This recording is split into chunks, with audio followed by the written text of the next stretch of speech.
views and opinions expressed in this program are those of the participants and do not necessarily reflect the views of BronxNet or the program underwriters.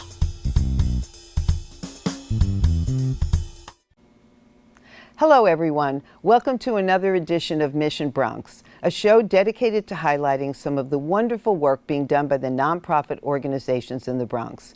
Mission Bronx is a collaboration between BronxNet Television and the Center for Nonprofits at Hostos Community College, and I'm your host, Eileen Newman. Previously on Mission Bronx, we visited Upbeat NYC, a program that provides children of the South Bronx free intensive music training in hopes of bringing about a positive change to their lives. Now, on this episode of Mission Bronx, we'll learn about a program through Hostos Community College that works with the prison population by providing services to help make the transition from incarceration to freedom. We'll find out about all of this and more on this edition of Mission Bronx.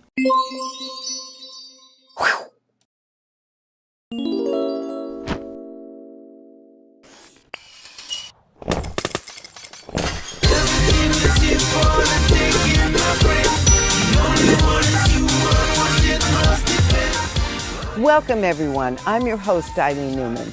Today we're back in the studio to learn about a program that works with the prison population to shorten the time when individuals are released and return to work. Hostos Community College's Division of Continuing Education and Workforce Development provides services that help make the transition from incarceration to freedom a bit smoother.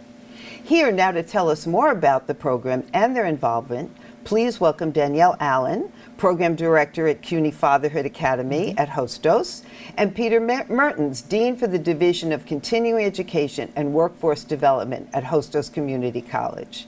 Welcome. Thank you, Eileen. Thank you for being here. So Absolutely. I do have to say to the audience that I see these people every day. So the Center for Bronx Nonprofits is located in the same office as Peter and Danielle. So I am familiar with the program and invited them to be on because I think the work that they're doing it's so wonderful and so impactful. So Peter, can I ask you to put a context to the work that you're doing with the prison population and talk about the division? Sure. The division has about 29,000 participants that will conclude this academic year, June 30th, that have gone through some program in some way, shape, or form. A large portion of that is the work that we do with the prison population. And it's important to define the prison population as not just those that are incarcerated, but those that are the formerly incarcerated who are returning to their families, to their homes, and trying to rebuild their lives and find job opportunity, employment, and housing. And Hostos is delighted to be able to play some role in providing them with training so that when they're released or while they're in jail, they're getting that training in order to be able to go into employment as soon as possible after they're released from the prison population. So what are some of the programs that you're providing? Well, we do programs both on Rikers Island and at the Hunts Point Prison Barge. And we work with different populations in each of those facilities because they have inmates there for different reasons. Inmates on Rikers Island tend to be there longer. They tend to range from the least violent to the most violent, while the population at the Hunts Point Prison Barge are there for short-term days up to 100 to 120 days. So the kind of training programs that lead to certification, that lead to employment, have to be tailored to those particular populations. So we have different programs for both prisons. The programs that we do, the actual classes, are a wide range from personal trainer certification to sports nutrition to food handlers to training in basic construction or trade fields, from flagger on a construction site to scaffolding to OSHA training, which is safety training that anyone on a construction site needs, to a little bit more developed in terms of basic training in electricity, plumbing, and carpentry. You know, people with a record sometimes have a limited number of jobs that they can apply for and be hired. So we want to be able to give give the participants as many certifications so that when they go for employment, an employer will look and see this is a well-trained person and I'm willing to give them an entry-level job. And can I ask you how you got involved in this? Sure. Approximately 9 years ago, two things happened at the same time. 32BJ, which is a trade union, came to us and wanted to have Hostos be their Bronx training facility. And they were willing to outfit an electrical lab, a carpentry lab, a plumbing lab, a locksmith lab, and provide curriculum. We were delighted with that. At the same time, a Bronx-based CBO called CEO, which works with the formerly incarcerated both men and women, came to us and wanted us to be their Bronx choice of training in providing those skills around plumbing, carpentry. So it was a great thing happening at the same time. So CEO has been working with us for approximately 9 years, sending us about 5 cohorts of about 20 individuals, all formerly incarcerated. They come to us with the high school equivalency diploma that CEO provides. They come to us with a college readiness or school readiness program, because for many of these participants, they haven't been in a classroom in years, or they didn't even finish high school in a traditional setting. So getting them to understand what it's like to participate in a class, have an instructor, sit in a seat, stay there, learn the information, and be able to give it back in order to pass. And we did workshops in plumbing, carpentry, and electricity, as well as tools of the trade, so that when they leave us after a 7-week program, they would go back to CEO, be placed into internships, and then be placed into jobs. What was great about that partnership is the employers that were hiring these formerly incarcerated would come back to us and tell us, this is what you need to improve. They needed less plumbing but more carpentry. They didn't understand the tools. So it's continuous improvement over the last 9 years to really shape a wonderful program. And that was the start of the work that we've done with the prison population that has expanded to working in partnerships with Strive, with Fortune, with CUNY Central, and working directly with the City Department of Corrections.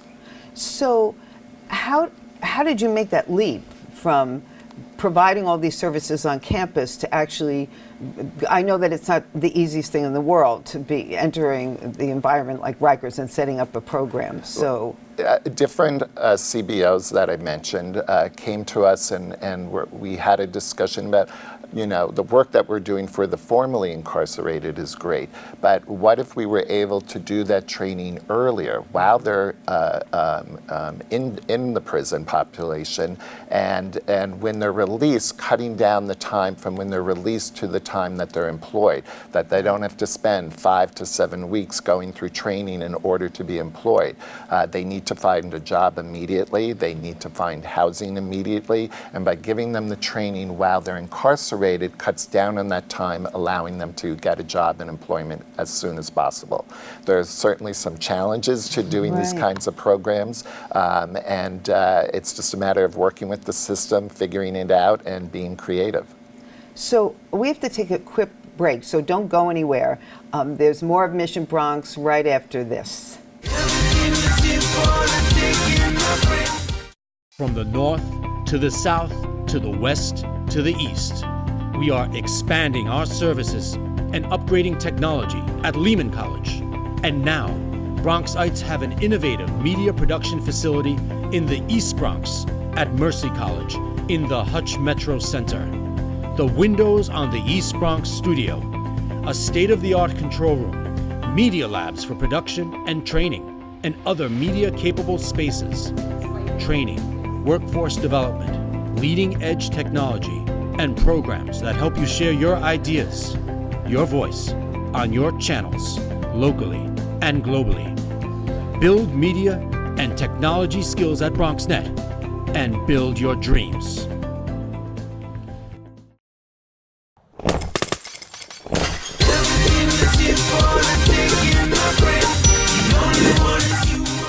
Welcome back. We're here with guest Peter Mertens, and Danielle Allen, learning about how Hostos Community College's Division of Continuing Education and Workforce Development works with the prison population to help their transition from incarceration to freedom. And we were just talking with Peter about the program that Hostos is involved with, and Peter leads in Rikers, but he did say the word challenges. So we're going to hear about a little bit of the challenge of setting up a program in Rikers. And sure. We at Hostos look at every challenge as an opportunity to figure it out and make improvements.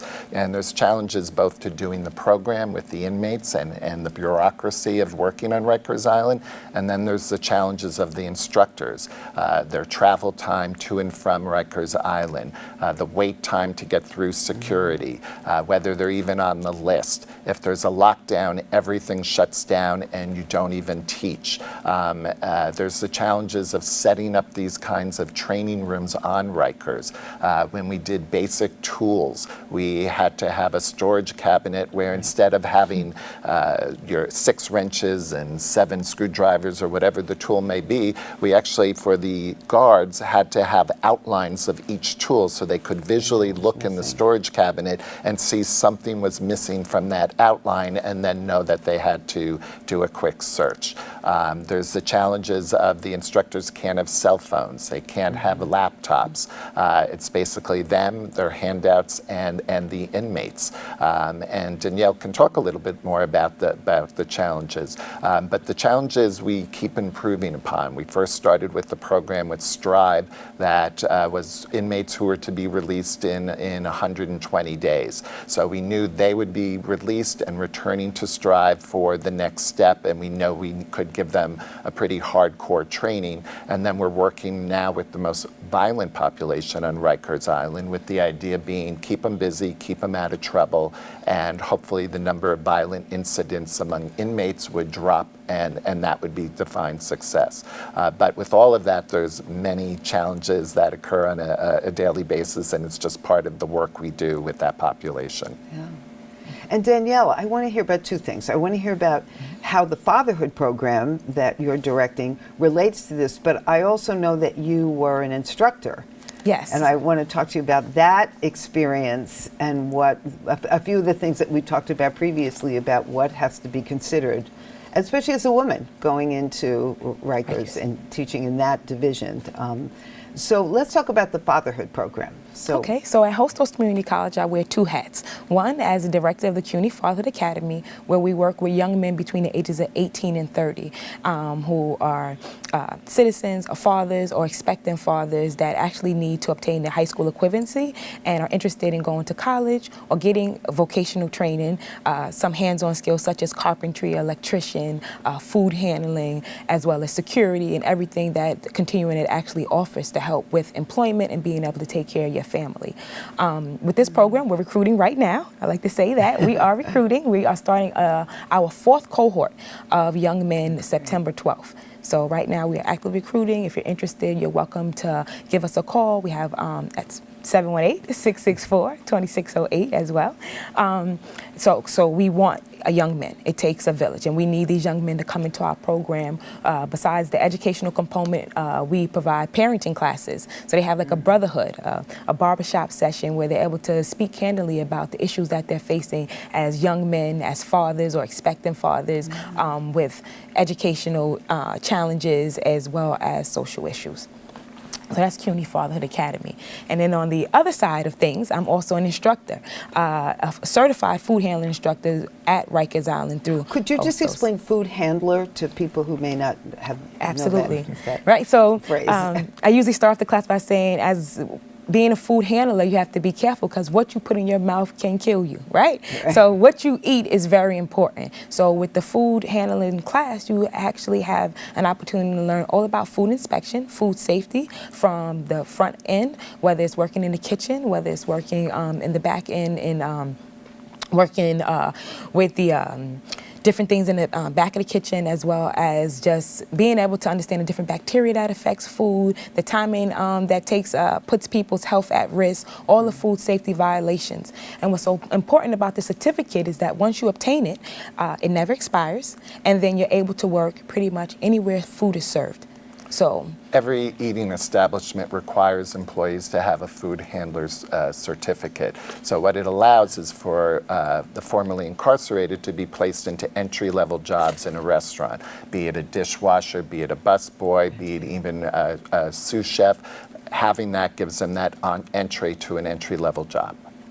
yes, as well as you can demand more pay, right? Because you have the certificate. Because you have the certificate. So that actually helps the guys are very interested when they come into class because it's an opportunity for them to actually bridge that gap. So they know when I get out, I have the certificate, it never expires, I could work anywhere, you know. How long is that program? The program usually takes about 4 weeks. 4 weeks, and then they're able 2 days a week, Saturday and Sunday for 4 weeks, okay. and they're able to come into a classroom setting the way it's set up in the Peace Center. They come into a classroom setting and they're able to understand the concepts, retain the information. We have quizzes, we have exams, we have people that we know we're in school. Yes, we are in school because this is actually going to lead to a certificate where you are employable and you have a leg up amongst everyone else. So the classes are dynamic. Participation is mandatory, so you have a call and response setting where I need to make sure that you understand the information and you're able to move forward. And so everybody who's in the Fatherhood Academy goes into this? Well, with the Fatherhood Academy, they have other options, whereas they can go into food certification if they choose to through continuing ed, as well as they have options like security. They have options into the health field if they're interested, the EMT trainers and so forth. So with our fathers, they have they get to see both sides of it, right? Because with our fathers, again, sometimes they have social issues as well. They may have been previously incarcerated or on some type of parole or probation. So they get to see, hey, this is where one path can lead, or you can use education, and this is all we're doing, using education as a pathway to success. Okay. Great. So we're going to have to take another break, but I want to then hear about what it's like for you to go into Rikers and teach. Excellent. So don't go anywhere. Mission Bronx is coming right back.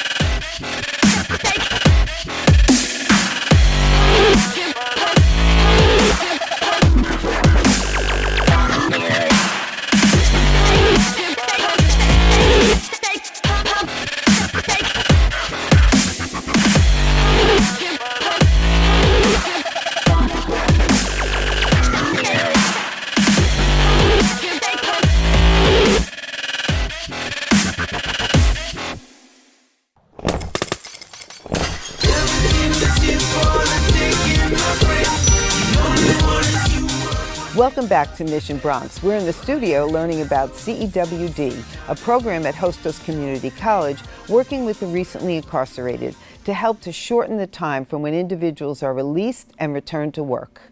And we've been talking with Peter and Danielle was just talking about, was going to begin to talk about actually teaching in Rikers and what some of the challenges were once you get inside there. Peter told us a little bit about the challenges of getting there and wending your way through the bureaucracy per se, but so you're in and you're going to teach. So what are the things you have to think about? Definitely some of the things I think about is making sure the class, of course, is creative and that they stay, they're able to participate, right? And that they are actually understand the information. So the quizzes, sometimes we create competitions where they have to name themselves, like using the first initial of their name, choose a restaurant, right? And depending on how well you do, it incorporates your letter grade that you get. The same letter grades that we see in restaurants, you'll have a letter grade based on your restaurant or how well you know the information. As if you were a food inspector or food handler so far. Working in there, just as a female, it gets, you know, automatically think of some of the challenges because you're a female in this setting, you're working with all men and so forth. But what I've experienced is that if the information is presented in an interactive way where the guys can actually participate and they're working with one another and we're having a friendly competition in regards to the restaurants and how much knowledge that the guys actually retained and remember, it makes it an enjoyable learning experience for the individuals as well as myself. Were there guidelines? Because I remember going into Rikers and there were guidelines about what you wore and what... They give you a whole list of everything, but just common sense applying that. Make sure, because you're working with a group of men that may not have opportunity to be around females in this kind of setting where you have to call them out, or it's important that you know the person's name and you can refer to them as that so they know this is serious and we want you to take it serious. This is an opportunity for you to be able to get the skills necessary so you can provide for yourself and your family. Right? And I also let them know the cost of it, right? People are investing in you because we believe in you, because this is a ripple effect. If we are able to obtain these certificates and have the skills necessary, it'll make your transition a lot easier. So once they understand that, yes, this is an opportunity we're going to take advantage of. And we never know what the class will be based on visiting hours, family hours, if they're meeting with their attorney, if they're meeting with their parole officer, if they had some infraction and can't attend. So attendance could range from 5 to 15 on any given day, and the instructor has to be creative to figure out how to manage to that ongoing changing number of who's there. So if they don't come to every one, does that mean they don't get the certificate? Is that it makes it pretty difficult for them to get the certificate, so I let them know attendance is required. However, what is similar to what Peter's saying, things happen. If it's a visiting, yes, they want to go to visits, or they want to be able, if it's infractions or there's a lockdown, things happen. But we give them opportunities to still study. You're in class, you're in school, study. Make sure you know the information. I'll give you a review session, a quiz to make sure you understand and retain the information, and do it in a way in which that is fun. We're already in a punitive system, so let's do it in a way in which you know you're getting something out of it that's only going to benefit you. So talk about success. What does success mean, and do you have examples of something that you say, this really worked? Well, I know that some of the organizations we work with define success in different ways. For the program that we did through CUNY Central called Next Steps, success by the City Department of Corrections was reducing the number of violent incidents among inmates as much as possible. We know from this control group that we did, violent incidents among inmates dropped from 4 per inmate to 1 per inmate, a significant drop, especially with that particular population. With the program that we did with Strive, it was based on the number of people who were released and reported back to Strive for job readiness and employment, and then they really based success on the number of people who do not return to prison that went through the program. They quote a number that's between 75 to 79% do not return, which is significant among this population. It's just, success is defined as just daily behavior. They dangle many of our programs as a weekend program. If you're good all week, you get to come to our program. So success is defined in many, many different ways. We define it by, if people ask us to do the program again, we know we did something right, the contract is renewed, and we make improvements. And Danielle, how about in the Fatherhood program? What do you see as a success? So a young man comes to you, enters the program, goes through a lot of the experiences. So when do you say that worked? I don't mean that you can say that worked for the rest of somebody's life, but that you could say, this was a change that the program made. In regards to the CUNY Fatherhood Academy, we see success as a change in behavior, being able to embrace your child, being able to co-parent or just parent with your significant other or your child's mother, being able to communicate better, being better prepared for employment through our internships, through our different certification programs. We try to approach the student or the father with a holistic approach. This is not just about your HSC, formerly known as GED. This is about the big picture. How are you as a man, as a father, taking care of your family, your child? I have to say, because I see it every day, so my prejudice is that you two have an incredible passion for what you're doing, and it really, you can feel it. It's out of context of the office and the day-to-day sitting here and listening to you it's really inspiring. It's never dull. No, it's always a new challenge, which is really a new opportunity. In addition to the prison population, we work with veterans. We work with ages as young as 6 years old to 16 through our summer academy and college for kids.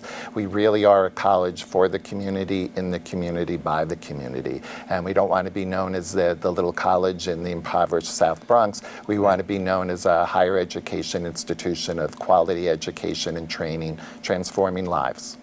And I have to say, I think we should add that this is the 50th, this will be the 50th Yes. anniversary of Hostos. And when you were talking about community, I mean, I think this sort of fits into what Hostos was formed to do, and that was to service the community. So just quickly, next steps, growth, what? Sure. In terms of the work that we do with the prison population, it's continuing to expand our partnerships. We just recently partnered in the last year with CCF, College and Community Fellowship. We have young women who were formerly incarcerated entering certificate programs at Hostos, as well as going into degree programs. It's also changing the dialogue that admission officers have, not just at CUNY, but across the country, in terms of what can they say to a formerly incarcerated that's appropriate for careers they can go into. So it's always evolving in the work that we do, and it's all good work. Yeah. And so we did a show on CCF, so people can look at that too in our on BronxNet. And I'm sorry, but this is, unfortunately, we have to stop now. So that's all the time we have. I want to thank our guests for joining us in the studio and for all of you for tuning in. If you missed any part of today's episode, or you would like to check out past episodes like the one on CCF of Mission Bronx, go to www.bronxnet.tv under Mission Bronx. See you next time for another edition of Mission Bronx. Everything is important, taking my breath. The only one is you, one it must depend. All your dreams is yours, just reach out and take it. Don't play around and do the world is what you make it. Coming to you from our BronxNet studios, 4 new shows highlighting some of the best of the Bronx has to offer.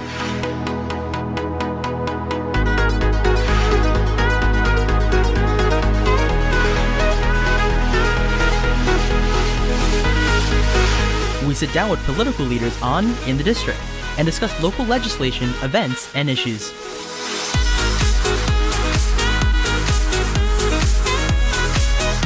See how the community and business come together with The Bronx Now on BronxNet.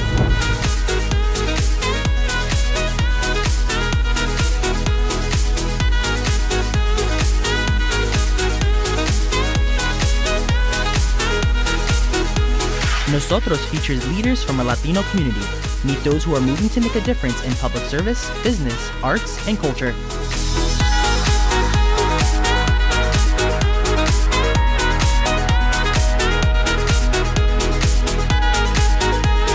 Looking for new and exciting dining experiences? Then you'll want to savor the Bronx and try new restaurants and eateries that fill the borough with delicious dishes.